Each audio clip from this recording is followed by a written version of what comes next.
Welcome back. It's the Kovacs Report, and I have a new number one from Dark Horse Comics to share with you today, and that's Masterminds number one. It's a 5-issue miniseries, and you know what? I think it's one of my books of the week, so I'm going to go through it page by page and give you my thoughts. Like the video if you like the video, hit subscribe if you can, and don't forget there will be spoilers, so read the book beforehand if you don't want me to spoil it for you. So, it is written by Zack Kaplan with art by Stephen Thompson. And I tell you what, it was a bit of a treat. Like I say, I think this is one of my books of the week. I didn't think it was going to be, but it really, really is. So Edward, he's our sort of hero. Here's the person we're following. And he's saying that games can be amazing things.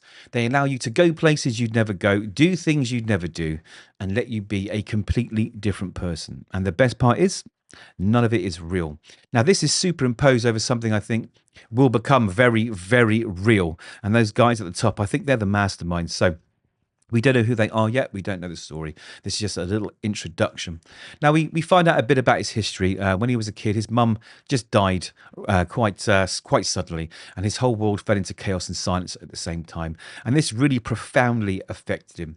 And he buried himself in video games, which I can understand. I had let's just say, a tough upbringing, and I use comics to escape to, and I guess that's why I love them to this day.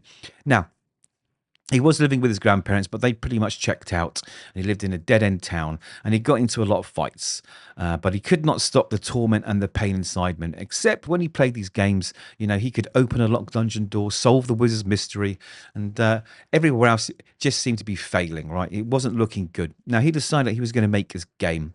It was about a bird. The bird has no mother, so you have to teach yourself how to fly, and then you fly the world looking for a flock. So I guess this is him expressing how he feels about life at that point in time. This game was pretty good. Got some good reviews and actually won some awards. And he said he even made a little bit of money. But where did it lead me? It led him to Blazar. Now, this is based on one of those giant gaming companies like Blizzard, Riot Games, all those big companies, and there he works as one of the game artists, a programmer, coder. Now, Blazar is one of the biggest studios in the world. And he says, if you've been living under a rock, let me tell you, video games won the attention war. And if we're being honest, we're all addicted to them. Your mum is a word puzzle gamer, and your dad's fantasy football is mobile now. They're on your computer, TV, and phone. And 33 million sold, 60 bucks a pop. They can make a lot more money than Hollywood.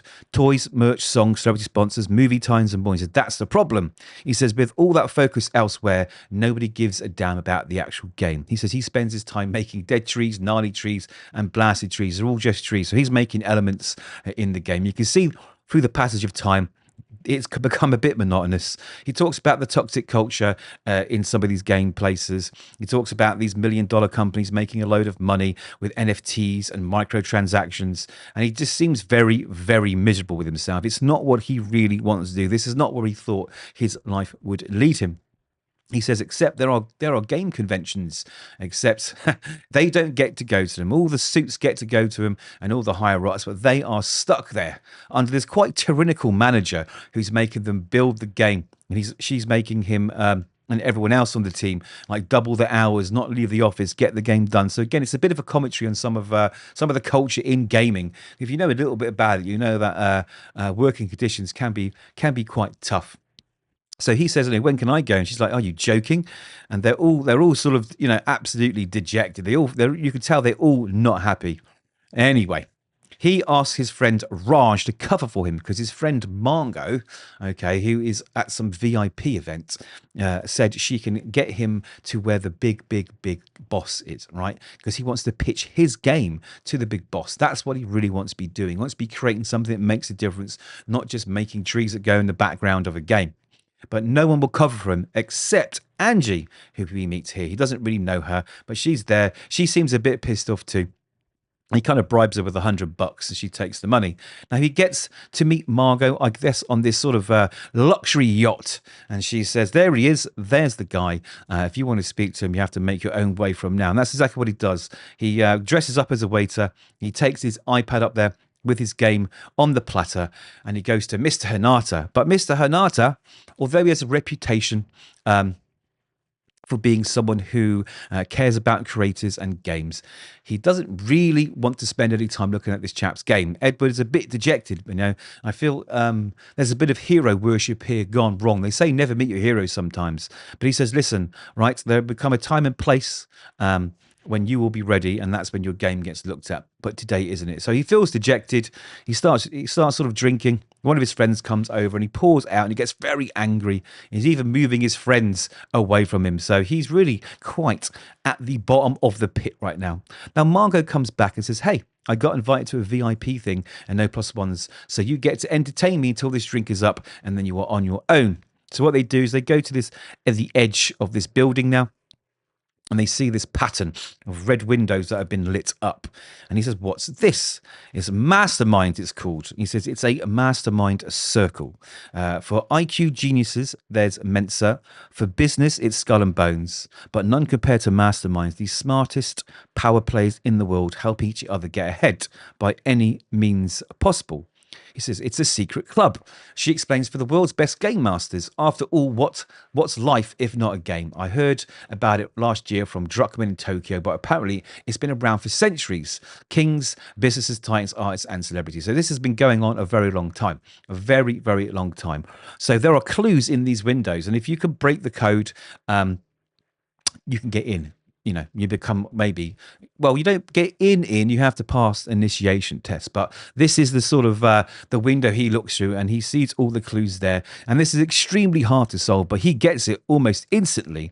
And he realizes he has to make a call. So he phones up, but the call doesn't go to the lady who you can see is sort of oblivious that there's a murderer welding a knife behind her. It goes to the killer. So what does he do? He warns the killer to leave. He says, the police are coming, get out of there. And I thought that was really, really clever. Now, the killer goes out and then nothing really happens for a moment. And then he gets a text and it's an invite to Masterminds. It gives him an address. So she comes along. She says, right, I don't care about my VIP party. This is history. I'm coming with you. And that's exactly what they do. So they go to this building. It looks quite abandoned. And there's a sign on the elevator next to the Mastermind symbol that says one at a time. So he goes up. Up, and he's met with these 3 paper dolls. It's another test. And this mysterious voice comes over these TVs that you can see that are set up there. It says, Edward Hale, welcome to your edition. You'll see a knife on the platter. Pick it up. The first paper man is braver and stronger than you and fights with unmatched will. Another is smarter and more learned than you and plans to outthink you. A third is more virtuous and kinder than you and champions your righteous defeat. To win the paper man test, cut your greatest opponent. So which one does he choose? Well, he chooses himself because he believes that he is his greatest opponent. And he says, why do you seek to join Masterminds? I'm tired of playing around. I want to play for real. And if life is really just a game, I want to win. And then everything goes silent. The TVs go, the power's cut, and that's it. And he thinks, okay, well, I tried. Anyway, the next morning, he wakes up to a phone call telling him he's fired. So he rushes to the office where he meets Angie, who's also been fired, right? Because of him, basically, because she covered for him. So while that's been happening, they've been in the boardroom. So they head off to the office, I guess, to collect their things. And they find this absolute bloodbath. Lucky she'd been called in, to be honest. Otherwise, she'd be lying on the floor dead too. And there's all these... So like birds in the sky, as you can see, these paper birds, and there's messages everywhere and a lot, and I mean a lot of blood. Step over the bodies on your way up. Got to break a few eggs. That's some of the slogans that are there. So thinking, crikey, you were in the hall. I just came from the room. So he's like basically lucky you were getting fired or you'd be dead.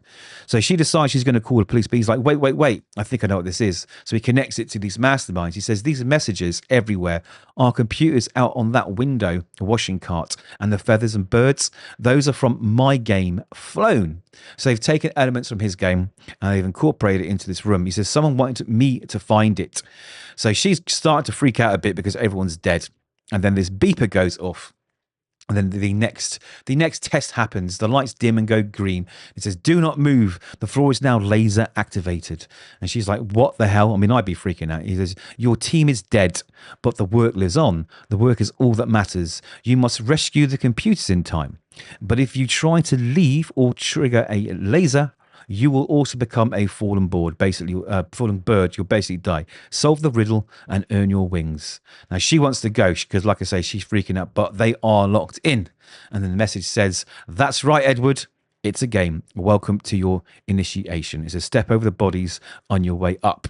Welcome to your initiation. into Masterminds. And I thought, wow, this was really, really good, right? I I was blown away. The art's really tasty. The dialogue's really sharp. I'm really interested in the characters. Like straight off, I'm really interested in all the characters here. It was such a surprise. I'm going to be looking up these creators and seeing what else they're doing because I think I do recognize Kaplan, but I don't think I've read a lot of his stuff. But this, I think, is, I guess it is my book of the week, actually. I'm going to say it is one of my books of the week. I think I've got 2 or 3 that I'm juggling, but this is just edging, just edging that little bit closer to the top of the pile. So I thoroughly recommend it. It is only a 5-issue miniseries. Hopefully, it gets picked up and gets popular enough that it gets more, because I think this is going to be another Dark Horse Comics hit. Anyway, those are my thoughts. Do let me know yours. Let me know if you read this book, actually, and let me know what you think of it. Hopefully, we'll chat in the comments. So until then, like the video if you can and hit subscribe too. I'd really appreciate it. And we'll catch you in the next one.